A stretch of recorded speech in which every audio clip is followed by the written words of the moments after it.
magandang umaga. Gagawa nga pala kami nila mama ng atsara. Ito ang nga pala ang mga ingredients.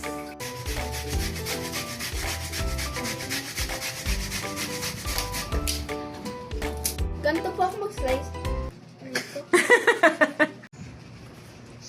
Ito naman po ay luya.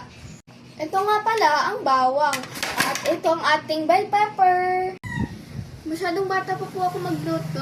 Magpapatanong ako kay mama. Halika na! Gawa na tayo. Ang una namin ilalagay ay suka. Ay! Ay, suka! Maglalagay na tayo ulit ng pamintang buo. Ito oh. Lagay na natin. At ilalagay yung asukal.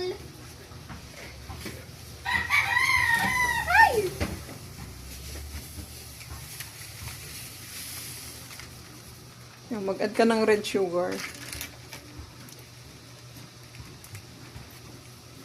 Kaya po pala red ang nilagay namin para medyo kumulay yung ating atsara. Ay.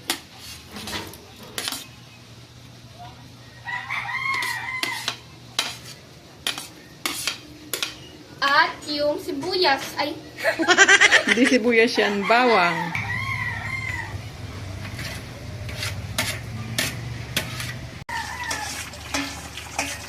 Masarap ba yan, Ate Claire? gusto lang. Sigurado ka bang hindi mo alam? Ayan yung kusinera, hindi niya alam kung ano yung lasa ng kanyang alutuin. Ito alam eh. Okay, i-mix mo na. Kaya mo bang i-mix? Yes. Hindi ganyan. Ako na. Ang tamang pag-mix, igaganito mo lang siya. Ayan. Okay na.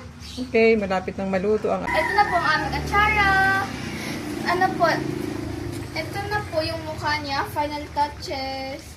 Tapos nga po, nagbebenta po kami nito. At pag malaki, 100. Pag medium, pag medium, 50. Hindi pa namin alam kung may small. Pero thank you for watching. Bye-bye!